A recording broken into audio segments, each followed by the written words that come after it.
श्रीमन श्री सत्यनारायण स्वामी की जय। ठाकुरंकर सदिच्छा पूर्ण हो बोल आनंद एक बार हरि बोल।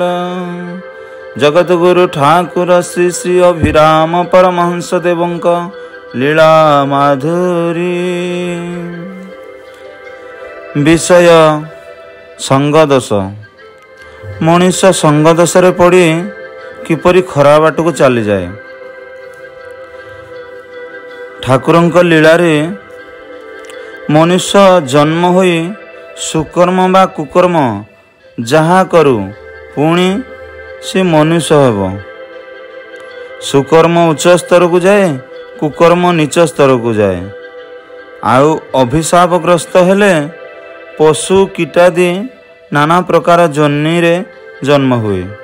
ठाकुर सेथिपाई कहिछन्ति, कहिले किस अछि बाबू वैष्णवे अपराधी नहिबु। सेथिपाई यदि मनीष अभिशापग्रस्त हैला ताहले तार मुक्ति सहज मिले नहीं। सेथिपाई गुरुंकर आश्रय दरकार। महामानवंकर आश्रय रे रही तांकर कृपा सानिध्य रे रही पुणी मुक्ति पाई जाए। सेहीपरि ठाकुरंक पाखरे जणे कुकुर रहुतला, तार नाम प्रांकी। ठाकुरे आश्रम रे रहिबा दिन ठारू भक्त माने केते दर्शन निमित्त बा कामना पूरण पाई से माने नाना प्रकार उपहार दियंती। एपरिकी बिराड़ी कुकुर विभिन्न पशु पक्षी आदि विभिन्न प्रकार दियंती। ठाकुरंक पाखरे 3 प्रकार कुकुर थिले, यथा देशी, डाहाळ और बिलाती कुकुर। गोटे बिलाती कुकुर तार नाम प्रांकी। प्रांकी ठाकुरंक पाखरे कुआड़े जाए नहीं, सदा सर्वदा ठाकुरंक पाखरे रुहे। ठाकुरे चेयारे बसिथिबा बेले गहली हेउ पछके ठीक पाद पाखरे बसी पद सेवा कला बेले बेले बेले पाद सुंघी पकाउ थाए। ठाकुरे आळती रे बसिथिबा बेले प्रांकी ठाकुरंकु अनाई भक्त गोष्ठी मध्यरे बसी शंख घंट बाजिले से भो भो होई भोके ठीक ताल देला परी। दिने ठाकुरे 12टा मणि सारी केउठी विश्राम नेले प्रांकी आउ जानी पारिला नाही। गाउली कुकुर मानक संगरे पड़ी खेलकूद करी संगदोषरे पड़ी बिष्टा खाइबा गला। एई कथा जणे बाबा देखी प्रांकी की डाकिले, कहिले रह तो बिष्टाखिया कथा ठाकुर को कहूची। प्रांकी ए कथा शुणी मल न खाई जाई लुचि रहिला। बाबा आसी ठाकुर को कहिबारु ठाकुरी डाकिले, प्रांकी प्रांकी तू केउठी अछु, आसे तते क्षमा दिया जीव। प्रांकी ए कथा शुणी धाई आसी ठाकुरंक चरण तले क्षमा मागिला भली लंब होई पड़ी रहिला। ठाकुरे कहिले, प्रांकी तू मो पाखरे प्रसाद पाई शांति पाइलु नहीं, संग दोषरे पड़ी मैला खाइबा को गलु। आजी पाई क्षमा दिया गला, आउ एपरी करिबु नहीं।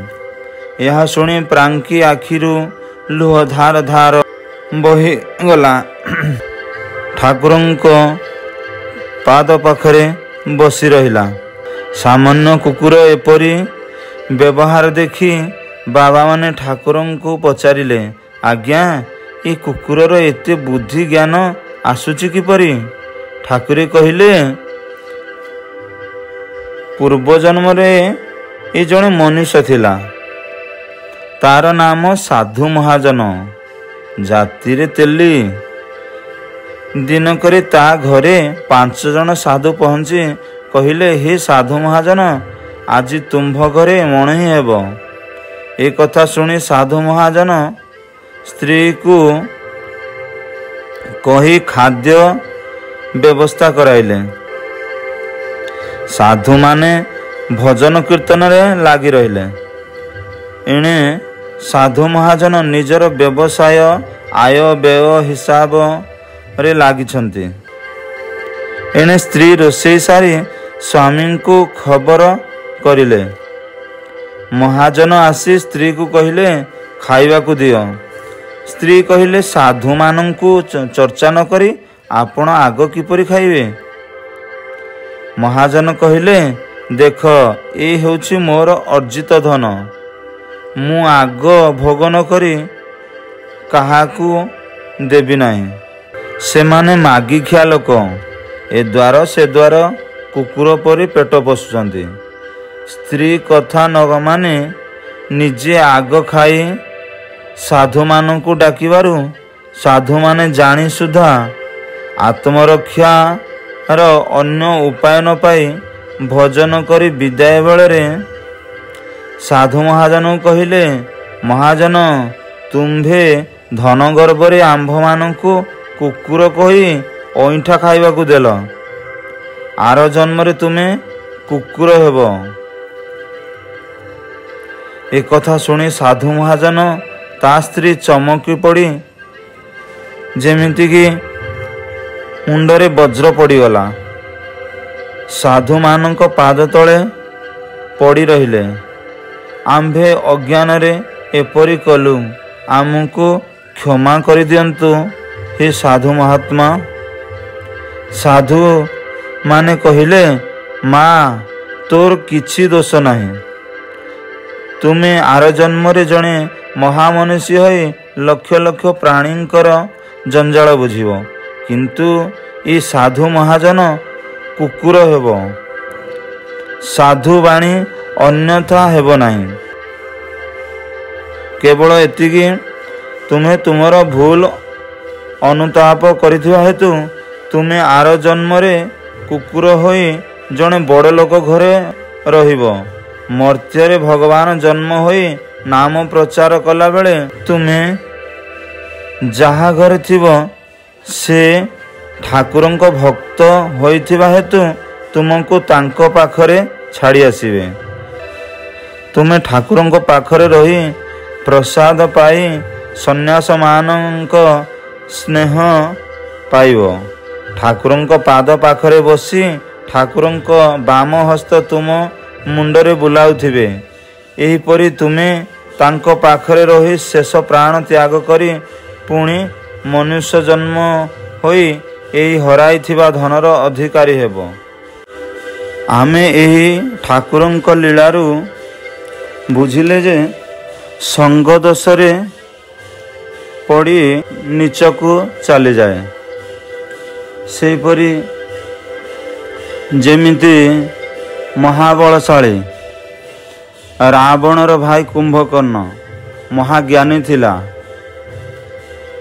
ସେ ଯେତେବେଳେ ଶୁଣିଲା ମା ସୀତାଙ୍କୁ ସ୍ୱୟଂ ଜଗଦମ୍ବାକୁ ଭାଇ ରାବଣ ହରଣ କରି ଆଣିଛନ୍ତି, ସେ କହିଲେ, ସ୍ୱୟଂ ଶ୍ରୀମାନ ନାରାୟଣ ପ୍ରଭୁ ରାମଚନ୍ଦ୍ରଙ୍କର ପତ୍ନୀଙ୍କୁ ଭାଇ ଆପଣ ହରଣ କଲେ।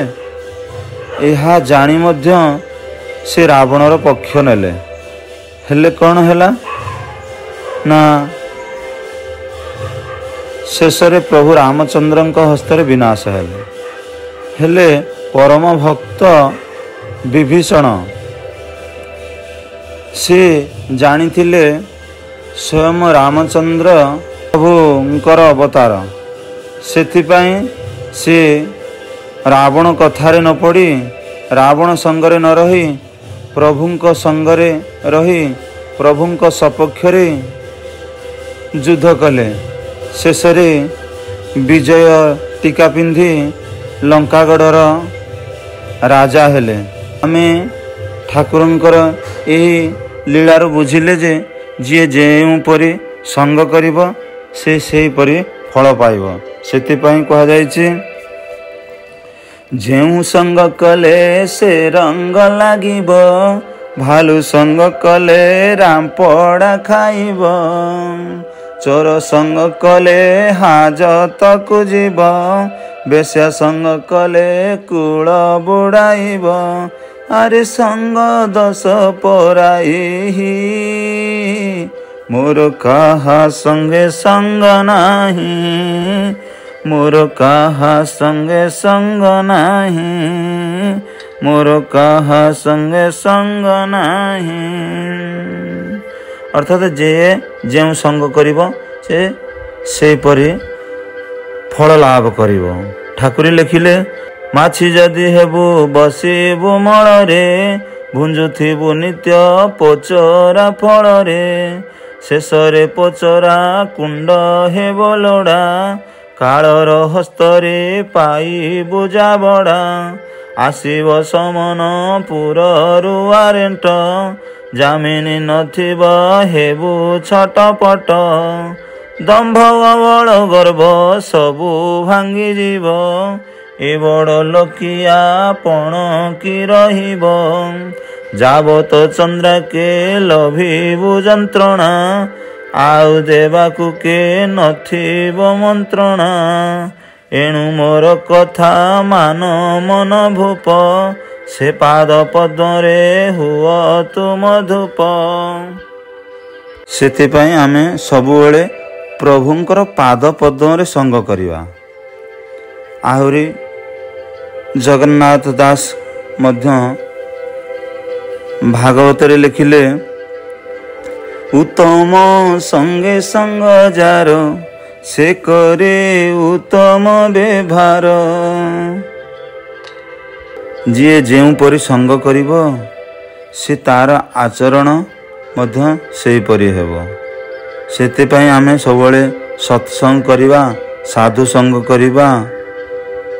ଠାକୁର କହିଲେ, ସାଧୁ ସଙ୍ଗରେ ଲଭିବା ବ୍ରଜେନ୍ଦ୍ର ନନ୍ଦନ, ସାଧୁ ସଙ୍ଗରେ ଲଭିବା ବ୍ରଜେନ୍ଦ୍ର ନନ୍ଦନ, ସେହି ସାଧୁ ସଙ୍ଗ ଅଟେ ପ୍ରେମ ସିନ୍ଧୁ ଧନ। ଆମେ ସବୁବେଳେ ସତ୍ସଙ୍ଗ ସାଧୁ ସଙ୍ଗରେ ରହିବା। ସାଧୁ ଯେ ମଳୟ ପବନ, କାଷ୍ଟକୁ କରନ୍ତି ଚନ୍ଦନ। ସେଥିପାଇଁ ଆମେ ସବୁବେଳେ ପ୍ରଭୁଙ୍କ ପାଦ ପଦ୍ମରେ ଆମର ମନ ପ୍ରାଣ ରହିବା ପାଇଁ ପ୍ରଭୁଙ୍କର ସେଇ କୃପା ମଳୟ ପବନ ଆମ ଏଇ କାଠୁରିଆ ହୃଦୟରେ ଲାଗି ଏ ମନ ଆମର ଚନ୍ଦନ ହୋଇ ପ୍ରଭୁଙ୍କର ପାଦ ପଦ୍ମରେ ସବୁବେଳେ ଲାଗି ରହିଥାଉ। ପ୍ରଭୁଙ୍କର ପାଦ ପଦ୍ମରେ ସଦା ସର୍ବଦା ଏ ମନ ଥିଲେ ଏ ଜୀବନ ଧନ୍ୟ ହେବ। ସେହି ପରମ ପ୍ରେମମୟ ଠାକୁର ଅଭିନ୍ନ ସୁନ୍ଦରଙ୍କ ପାଦ ପଦ୍ମରେ ଏ ମନ ସଦା ସର୍ବଦା ସଙ୍ଗ କରୁଥାଉ, ସଙ୍ଗ କରୁଥାଉ, ସଙ୍ଗ କରୁଥାଉ।